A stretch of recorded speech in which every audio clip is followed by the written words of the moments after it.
Kalau Anda mau sehat. Ada beberapa yang kita bisa pakai bersih-bersih gitu loh. Itu Anda kerjakan itu, seminggu aja tubuh Anda akan reset lagi tuh. Dia juga bisa mengurangi keletihan. Itu salah satu cara paling mudah sebenarnya. Anda sudah bisa dapatkan badan Anda lebih fit.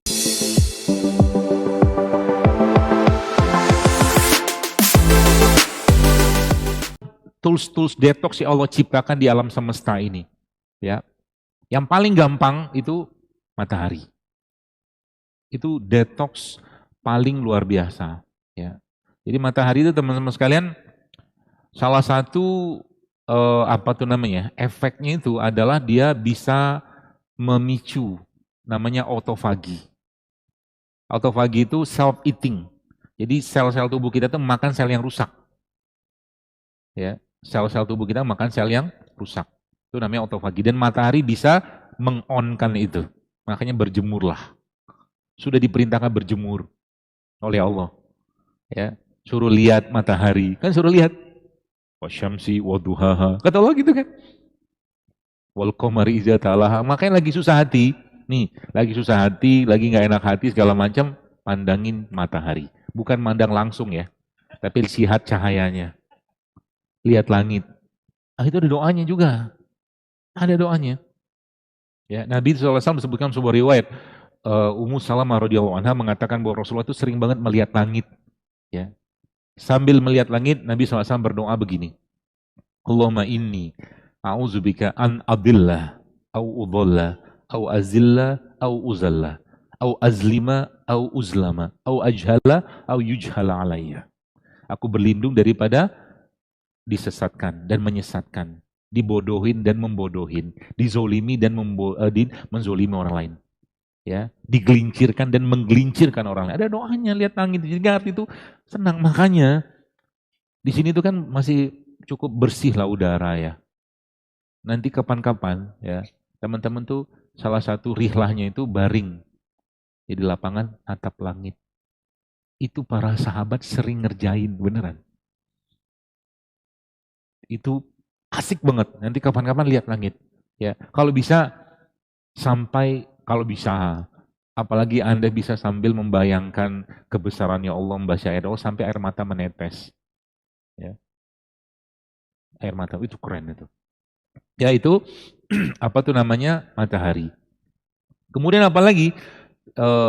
Apa tuh namanya detox yang kita bisa dapatkan. Jadi kalau matahari kan panas, ya.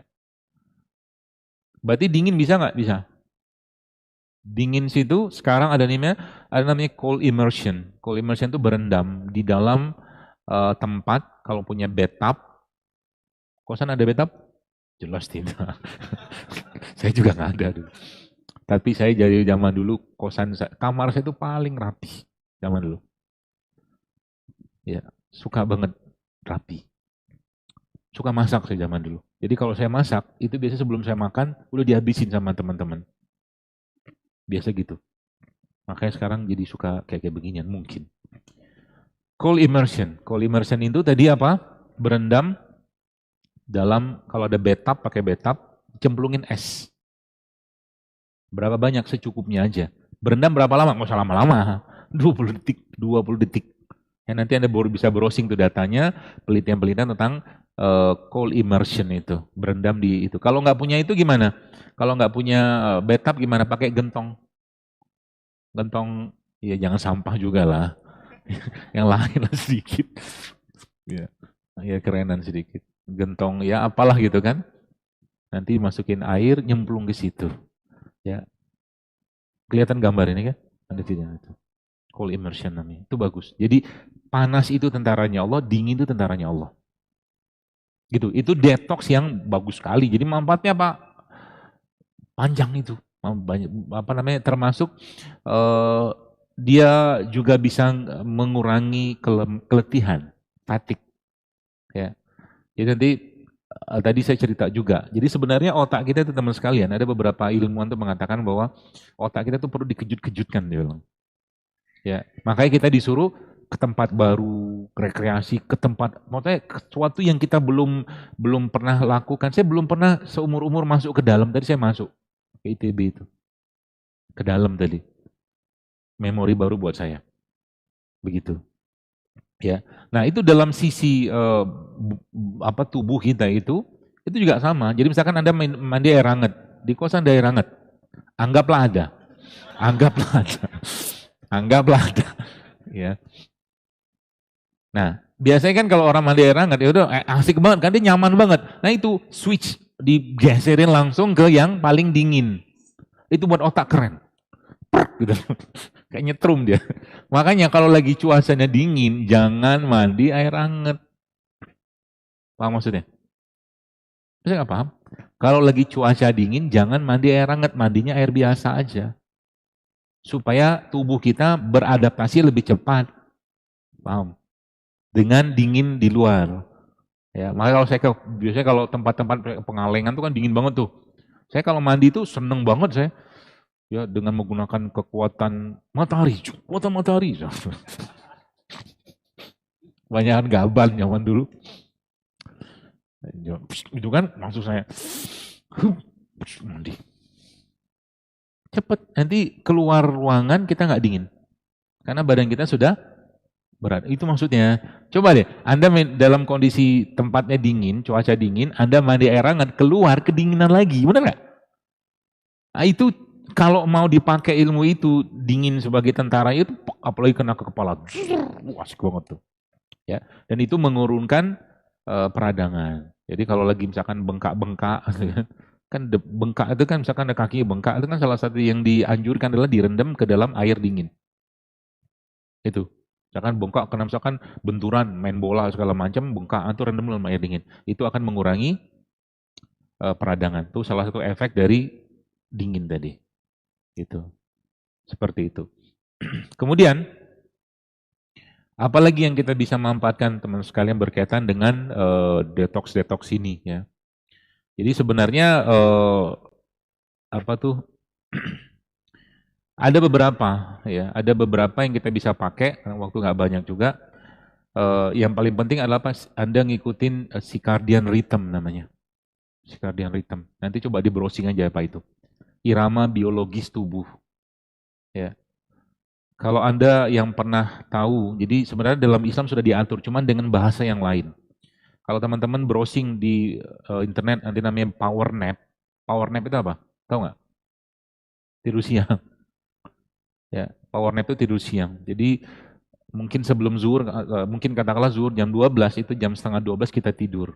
Setengah jam, itu namanya power nap. Orang-orang barat nyebutnya power nap, dan dokter Hiromisinya mengatakan power nap itu salah satu tidur yang paling baik untuk mengaktifasi enzim dan menguatkan jantung. Tapi Nabi SAW menjelaskan bahwa tidur siang itu adalah tidur yang bermanfaat untuk membangunkan kita nanti malam.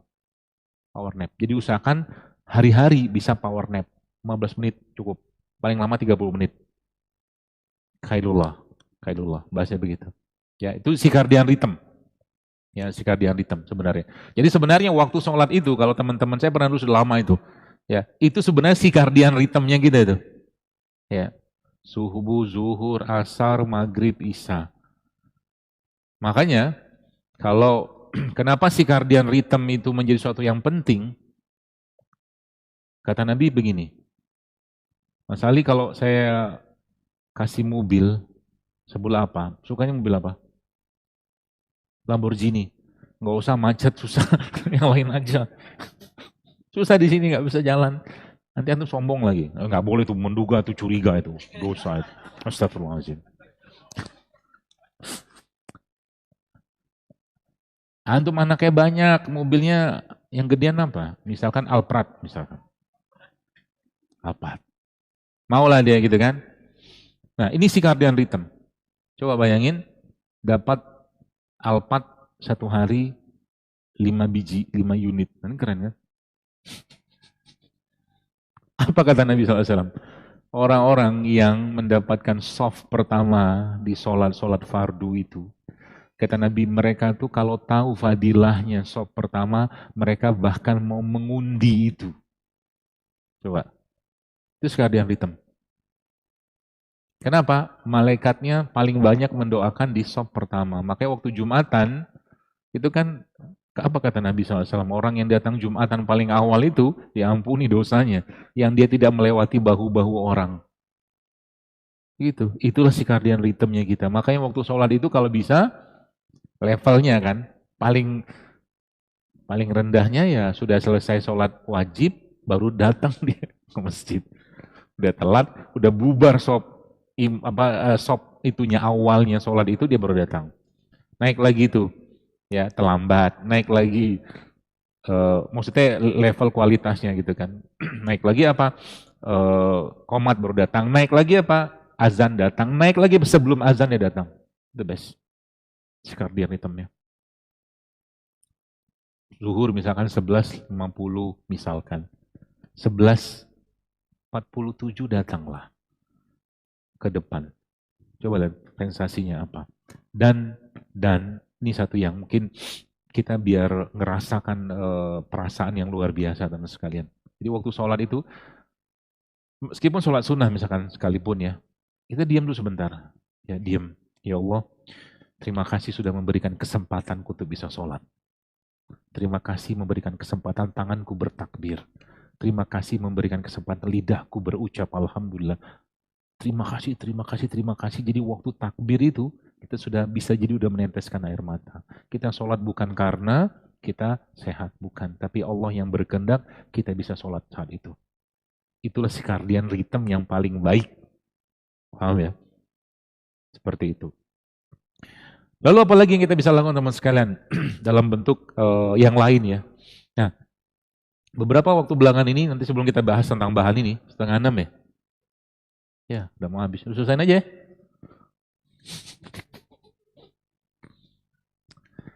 Physical exercise. Physical exercise. Apa tuh namanya? Olahraga. Ya. Olahraga kayak gimana yang paling bagus? Apa aja? Kalau Anda bisa luangkan tiap hari 30 menit saja, mau jalan boleh, mau sepeda boleh, tapi bukan motoran ya. Motoran beda. Nggak ada aktivitas fisiknya soal kalau motoran. Paling mampir ke warung. Sepeda boleh, jogging boleh, apalagi naik gunung boleh, atau treadmill boleh, apa aja. Semua physical exercise dalam waktu 30 menit sehari Anda bisa luangkan, mantap. Itu salah satu detox yang paling baik. Berjalan juga tidak apa-apa, setengah jam aja. Ya. Naik lagi sedikit di atas itu, nanti kalau saya biasanya lebih menyarankan yang sifatnya kardio. Kardio itu yang, bukan kardio, weight exercise, sorry. Weight exercise, jadi latihan beban. Latihan beban. Contohnya apa? Ini latihan beban. Gini, tapi dilatih nafasnya. Waktu dia turun, tarik nafas. Naik, gitu. Ringan kan? Kerja 50 kali. Kemeng. Nah, kemengnya itu yang kita kejar. Paham ya? Kemengnya itu, pegelnya itu kita kejar. Kalau pegel, dia akan nanti lama-lama, orang bilang tuh robek nanti. Tapi bukan robek itu bukan. Tapi dia sudah mulai kayak meradang. Nanti lama-lama ototnya itu lebih kuat. Nanti kalau perempuan gimana jadi sterek? Lama banget stereknya, tenang aja. Nggak bakal juga. Jangan khawatir. Tapi kalau itu, Anda sudah bisa dapatkan badan Anda sudah mulai lebih fit dengan cara apa? Salah satu resepnya adalah apa? Mengurangi karbo. Mengurangi karbo. Jadi mulai sekarang jangan terlalu banyak karbo. Kalau butuh karbo makan. Kalau enggak, Anda fokusnya protein sayur aja. Karbo sekali-sekali tidak apa-apa. Jadi sebenarnya dalam yang saya pahami sebenarnya enggak perlu diet kalau ngerti pola makan dan kebutuhan kita, enggak perlu diet. Ya, apalagi tahu rumusnya. Kalori in, kalori out sama maintain berat badannya. Kalori in sama kalori in lebih besar daripada kalori out, naik berat badannya. Kalori in lebih kecil daripada kalori out, pasti turun. Itu ilmu dasar. Makanya nggak usah ribet-ribet pakai program diet aslinya. Kalau ngerti rumus ini. Contoh begini, Anda tiap hari lebih banyak makan protein sama sayur, nasinya sedikit atau karbonya sedikit, pasti turun berat badan. Orang karbonya nggak masuk. Nah, apalagi tambah dengan weight exercise. Ya, gampang weight exercise sekarang tinggal buka di handphone banyak tuh yang pakai badan sendiri. Ya. Macam-macam tuh. Saya punya teman itu, subhanallah ya.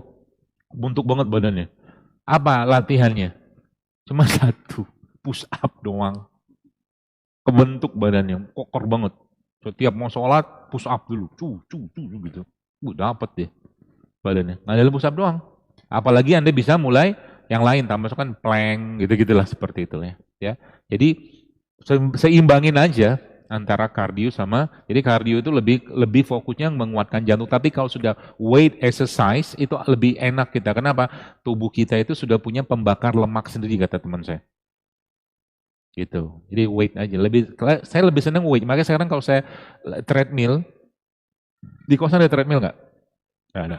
Nggak apa-apa. Mumpung di samping saya kerjain dikit. Yang mana ada lah di pos. Tapi zaman saya dulu saya sekolah 6 tahun itu tiap hari saya treadmill di situ. Kosan saya tuh naik begini.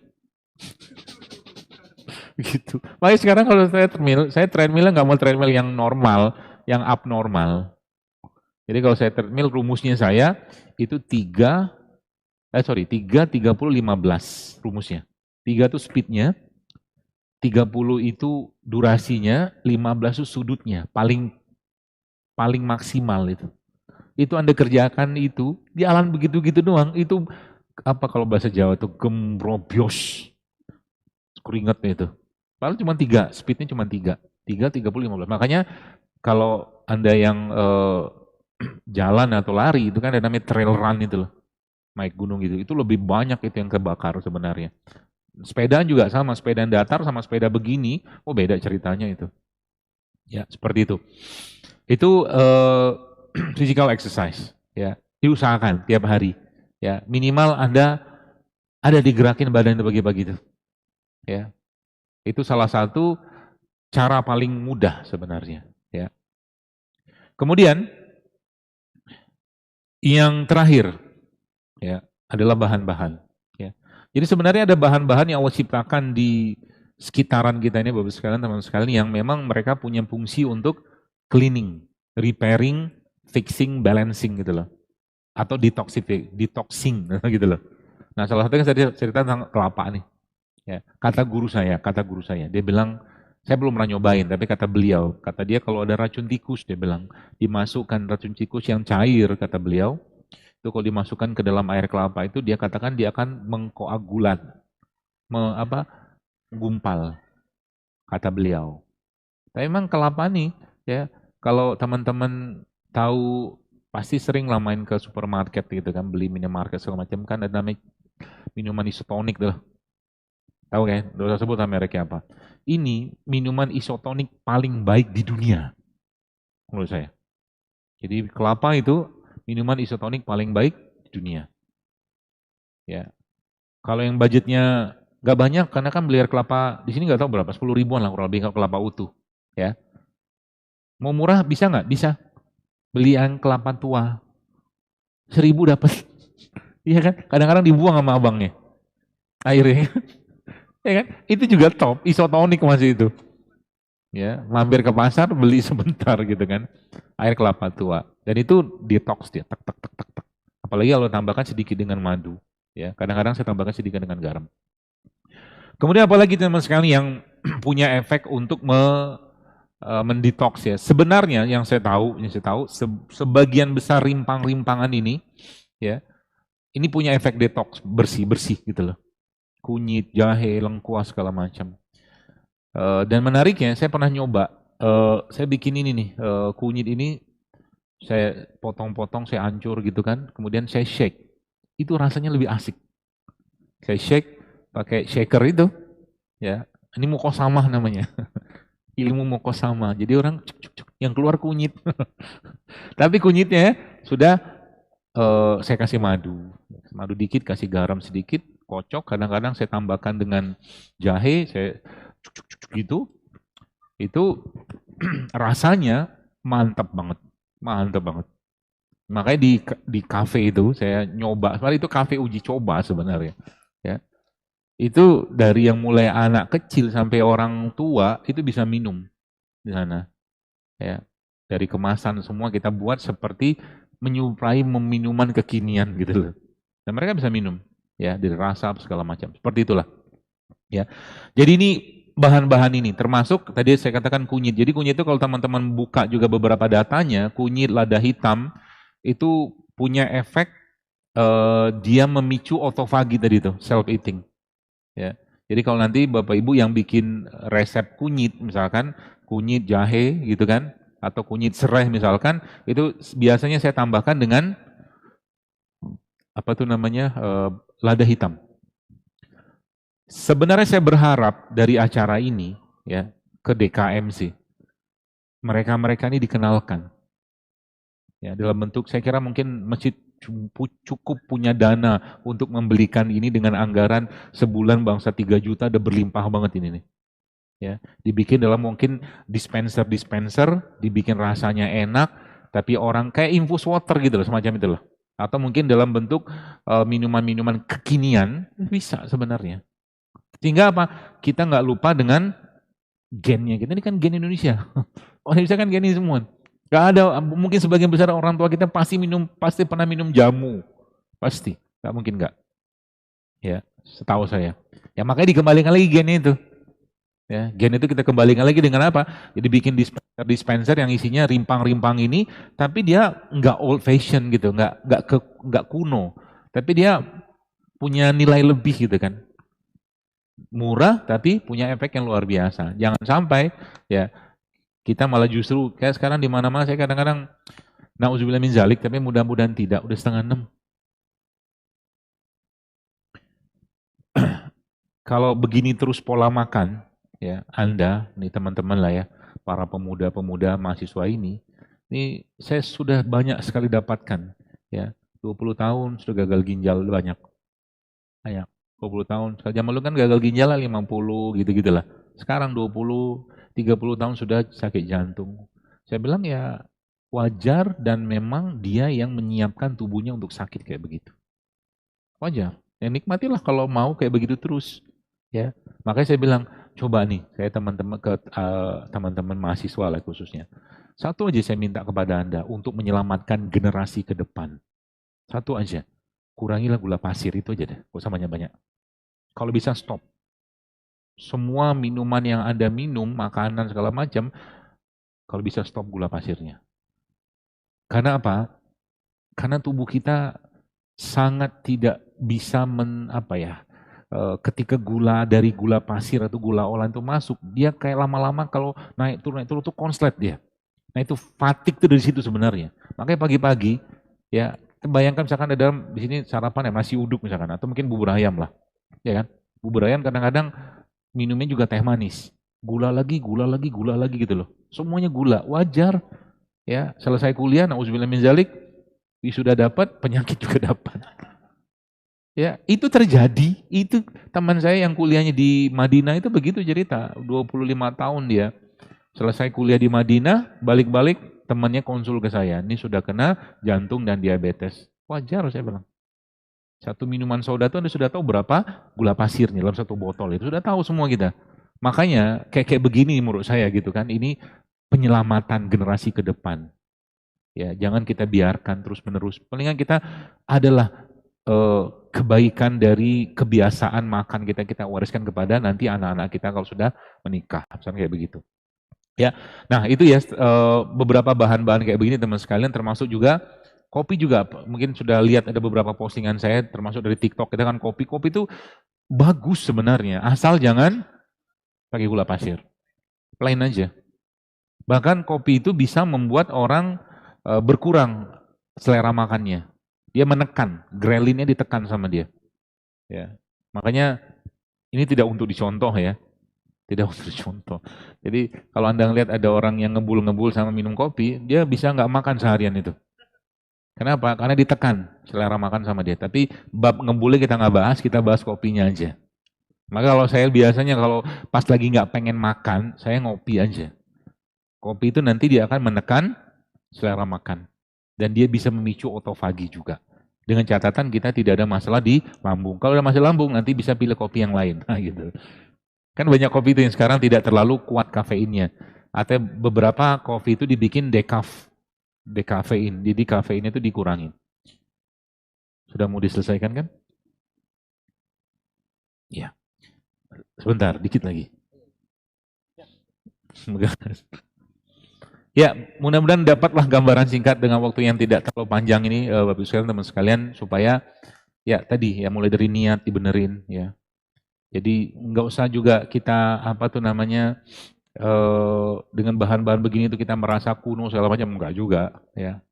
Bahkan ya sekarang saya kira mungkin saya kalau ke Bandung ini biasanya ada satu tempat makan yang biasa saya sering datang ke situ. Ya, saya nggak usah sebutin di mana. Nanti promo lagi. Tapi yang menariknya ini tempat makan ini yang punya non-muslim. Ya. Dan dia dulu pernah mengutus manajernya datang ke kajian saya untuk mendengarkan kajian saya di Masjid Trans. Waktu saya datang ke sana, dia bilang, ini apa yang saya sampaikan itu sudah terterapkan atau diterapkan di restorannya beliau. Gula pasir nggak ada. Saya tadi makan, kalau Anda yang makan asinan Betawi kan ada kerupuk warna kuning tuh. Lihat kan? Situ ada kerupuknya tadi. Tadi saya ke situ. Tapi nggak pakai terigu. Jadi kalau sudah ngerti mazhabnya Zilul Akbar, mazhab golongan Zilul Akbar. Rulesnya jelas. Kalau Anda mau sehat, terigunya di stop. Itu rulesnya, idealnya. Terigu di stop, gula pasir di stop, nasi putihnya dikurangi, minyak goreng dikurangi, itu rulesnya. Kalau mau sehat. Ya, berarti kita nggak boleh makan apa-apa? Enggak, dilatih dulu. Makanya sering saya bilang, itu seminggu aja latihan kayak begitu, tubuh Anda akan reset lagi tuh. Selama seminggu tuh nggak ada tepung terigu dalam segala bentuk makanannya. Ya, nggak ada gula pasir, nggak ada minyak goreng, nggak ada nasi putih, karbo dapatkan dari sumber yang lain, tenang aja. Ada kentang, ada jagung, macam-macam. Di situ tadi itu ada kerupuk sorghum. Ya, kerupuknya sorghum. Warnanya kuning. Saya tahu kuningnya jelas bukan dari pewarna, tapi dari kunyit kayaknya nih. Saya makan tadi. Terus dia karena nggak pakai minyak goreng kan, dia goreng. Saya tanya ini pakai air fryer atau pakai pakai goreng, digoreng. Udah kenal saya soalnya. Digoreng dok, dia bilang, oh iya. Saya pasti tebak, ini pasti gorengnya pakai minyak kelapa. Ya, pakai minyak kelapa. Dia bilang. Oh cakep, rasanya enak. Saya tadi minum satu minuman, itu isinya kunyit. Susah saya ceritakan, ini cuma omong aja gitu loh. Ya, jadi nanti Anda bikin sendiri aja. Ya, bahkan ibu itu mantap lah menurut saya. Meskipun mohon maaf ya, dia berbeda keyakinan dengan kita, tapi waktu zaman COVID itu salah satu resep saya dia pakai, dia bagikan untuk zaman COVID kemarin. Bahan bakunya adalah kunyit itu. Begitu ya. Jadi mulai dibangun habit sehatnya, teman-teman sekalian. Karena sayang, bener. Saya lihat sini saya sebenarnya kajian saya itu saya lebih banyak ngomonginnya ke orang tua. Saya mau terima ini kenapa? Harapan saya datang banyak pemuda atau mahasiswa. Kenapa? Karena harap-harapnya dari ya berapa orang ada sebelum mungkin 100 orang kayak begini, ada 2 orang yang berubah sudah bahagia saya. Sudah bahagia. Dari 2 itu akan berkembang lagi. Begitu harapannya. Jadi dia lebih bangga dengan minuman-minuman yang dia racik sendiri segala macam. Maka saya di rumah sampai detik ini, saya kunyit itu masih saya bikin sendiri. Di rumah masih saya bikin. Di rumah saya punya shakernya, saya sendiri segala macam. Karena apa? Boleh saya bilang teman sekalian, ini banyak banget obatnya dalam ini loh. Kalau kita tinggalkan di ini, Bapak sekalian, Masya Allah, sayang banget. Banyak banget obatnya di sini. Anda mau apa? Semua di sini. Ya, serehnya apa segala macam kan murah meriah. Daripada beli es teh manis, berapa es teh manis? 5.000 sekarang. Anda pergi ke pasar beli bumbu dapur, isinya apa? Goceng kan? Bumbu dapur, satu bumbu dapur isinya apa? Ada serai, ada lengkuas, ada jahe, ada kunyit, ada daun salam. Saya mah ingat tuh Pak. Itu buat minuman tiap hari, mantap banget. Ya, itu cara paling mudah untuk pinter pakai mereka-mereka ini. Salah satunya sih ya. Saya kira begini Bu, mudah-mudahan bermanfaat.